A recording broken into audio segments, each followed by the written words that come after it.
O Departamento de Estado norte-americano emitiu um novo alerta para quem planeja viajar para a Venezuela. Vamos entender mais essa decisão de Donald Trump com o nosso amigo Eliseu Caetano, nosso correspondente lá nos Estados Unidos. Fala aí, Eliseu. Bem-vindo. Boa tarde, meu amigo. Salve, salve, Vandrocini. Muito boa tarde para você, para os nossos colegas debatedores aí no estúdio do 3 em 1 e para todo mundo que acompanha a programação da Jovem Pan. A gente volta a falar ao vivo, direto dos Estados Unidos, porque o Departamento de Estado americano renovou o aviso de viagem para a Venezuela hoje. A partir de agora, há um aviso formal para que cidadãos dos Estados Unidos não viajem à Venezuela. Esse aviso, segundo a nota, substitui o anterior emitido em 12 de maio deste ano. O texto completo do novo aviso já foi, inclusive, repostado agora no início da tarde desta quinta-feira pelos consulados e embaixadas dos Estados Unidos ao redor do mundo. E diz o seguinte: não viaje ou permaneça na Venezuela devido ao alto risco de detenção injusta, tortura sob custódia, terrorismo, sequestro, aplicação arbitrária de leis, agitação civil, infraestrutura de saúde, criminalidade. Todos os cidadãos e residentes permanentes, ou seja, os portadores de green card dos Estados Unidos na Venezuela, são fortemente aconselhados a deixar o país imediatamente. O Departamento de Estado dos Estados Unidos também retirou todo o pessoal diplomático da Embaixada dos Estados Unidos em Caracas, como a gente recorda, um movimento que aconteceu desde 2019, e suspendeu todas as operações desde então. De lá para cá, os serviços consulares, rotineiros, de emergência, todos continuam suspensos e os Estados Unidos avisa até um período indeterminado. O governo dos Estados Unidos ainda reitera na nota, Cine, que não tem capacidade de fornecer serviços de emergência ou consular a cidadãos estadunidenses na Venezuela.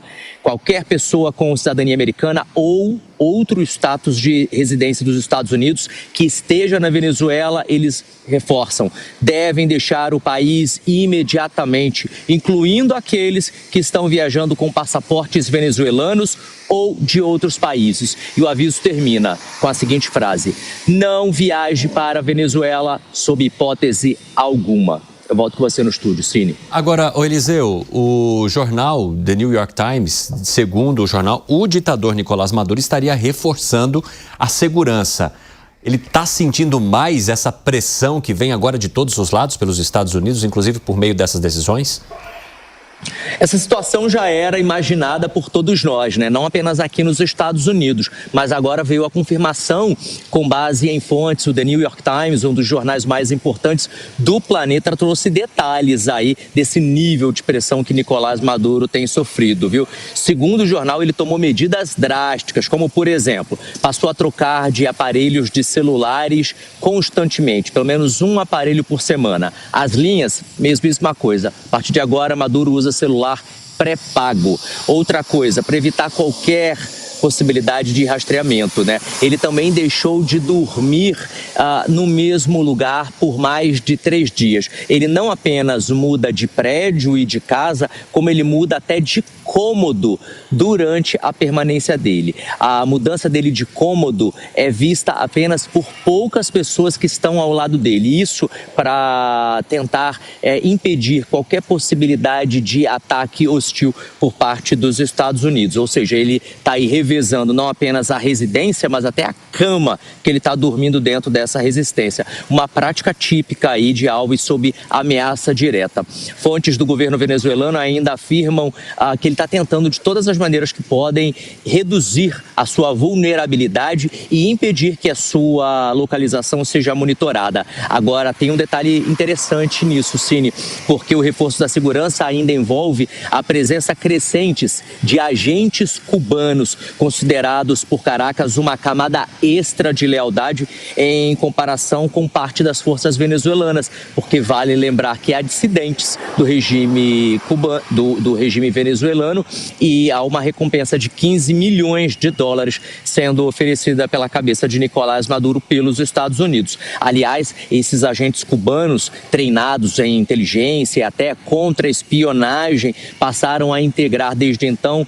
as operações diárias ao lado das Forças Armadas venezuelanas, monitorando aí as rotas, acessos e até mesmo comunicações internas. Ou seja, é o clima de tensão entre Estados Unidos e Venezuela ganhando novo contorno na tarde desta quinta-feira. Eu volto com você no estúdio. Muito obrigado pelas informações, Eliseu Caetano. Um abraço para você. Piperno, que vida, hein? Como é que você avalia essas decisões que estão sendo tomadas por Donald Trump e que agora também alteram cada vez mais o modo de vida de Nicolás Maduro? Bom, primeiro que eu sempre reforço aqui o quão lamentável eu acho que é a figura de Nicolás Maduro. É óbvio que ele é um ditador cruel, enfim, não deveria estar lá já há muito tempo. De qualquer forma, a presença do Maduro na Venezuela não dá a país algum o direito de querer invadir a Venezuela, de decretar uma guerra contra a Venezuela, até porque há uma penca de ditadores espalhados pelo mundo. Por que Venezuela? Ah, porque é um ditador de esquerda? Opa! Então, abre-se um precedente muito perigoso, até porque é um conflito que pode escalar. Pode, inclusive, até mesmo trazer levas de imigrantes, de foragidos venezuelanos para cá. Sem contar que pode entrar a Rússia, pode entrar outros países e, nos últimos dias, hoje, aliás, saiu até a notícia, informação de que o empresário Joesley Batista foi até Caracas conversar com ele e sugeriu ao Maduro que fosse embora.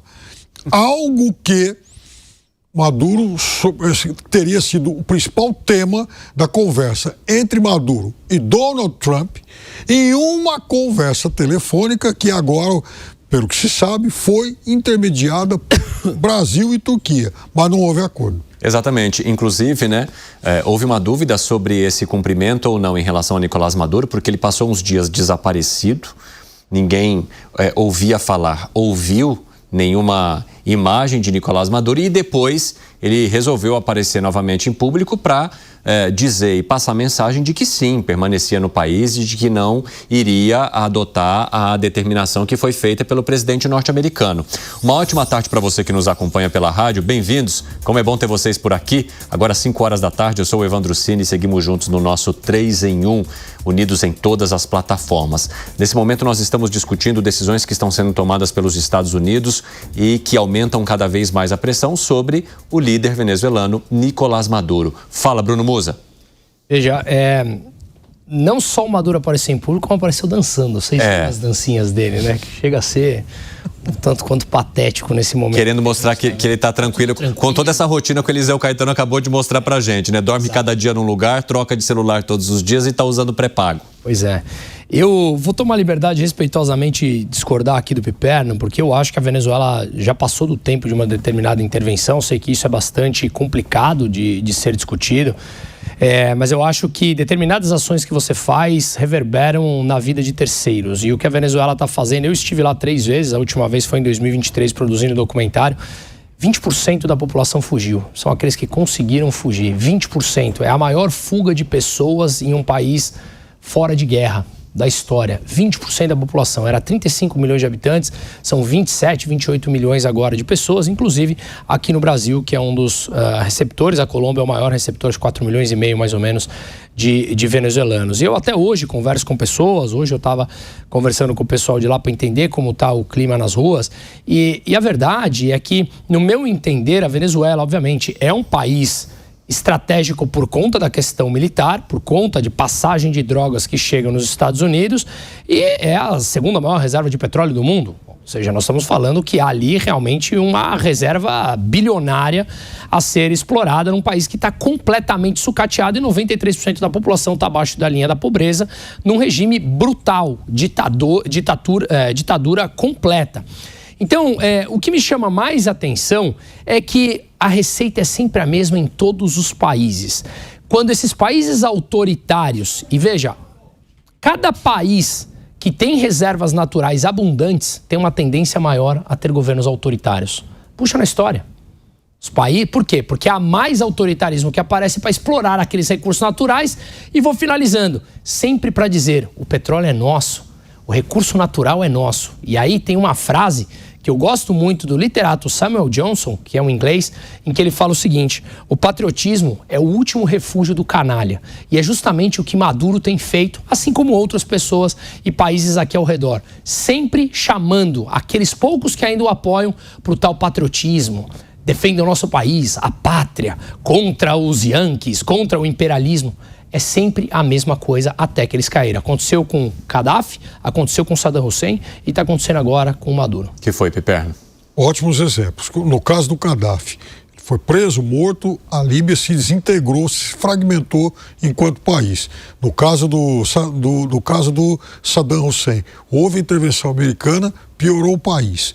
Aqui na América Central, por exemplo, Haiti, chegou ao ponto da ONU, enfim, das Nações Unidas criarem aquela missão lá, enfim, a MINUSTAH. O Brasil, inclusive, comandou durante muitos anos, até mesmo o general Augusto Heleno chegou a ser chefe, porque vamos consertar o país ficou pior. Também na América Central, em Cuba, quantas décadas os Estados Unidos perderam tentando derrubar o regime de Fidel Castro? Fidel Castro só saiu do poder depois que morreu.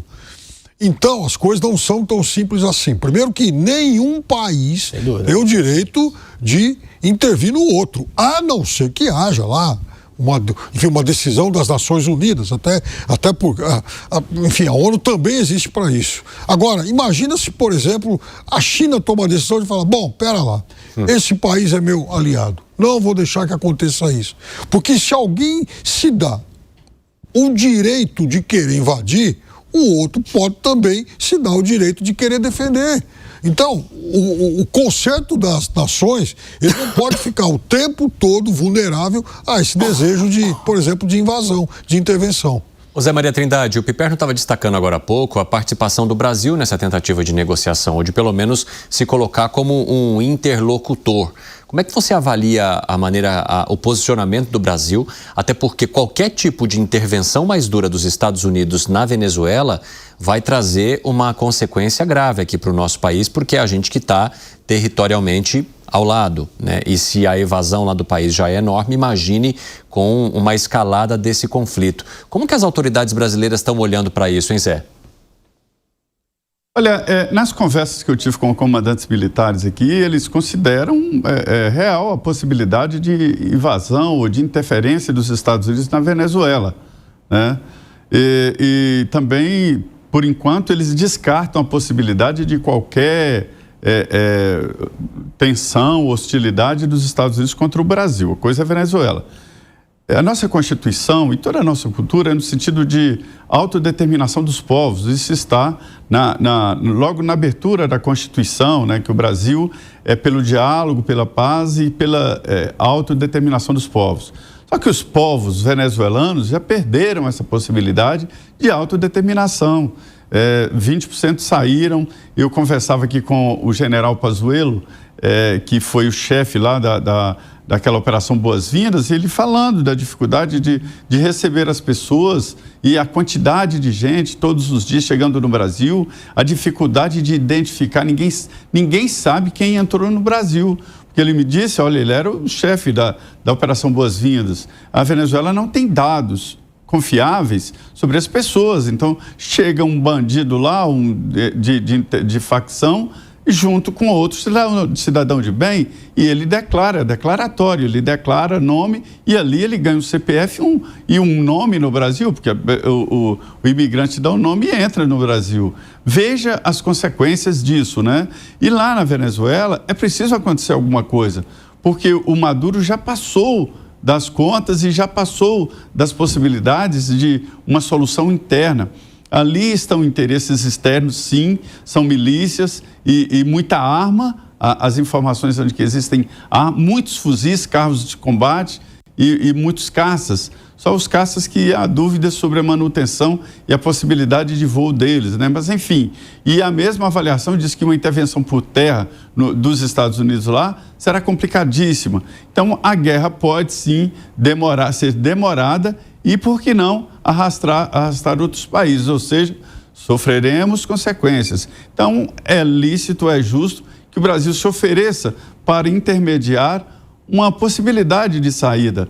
não se pode tolerar um ditador tão próximo, um vizinho tão mau aqui do nosso lado. Eu acho que o Brasil deveria ser até mais atuante no sentido de tirar o presidente, o ditador norte-americano, o ditador Maduro do poder e não pensar em algo democrático lá, porque todas as possibilidades já estão zeradas. Não existe mais possibilidade de uma ação democrática lá na Venezuela.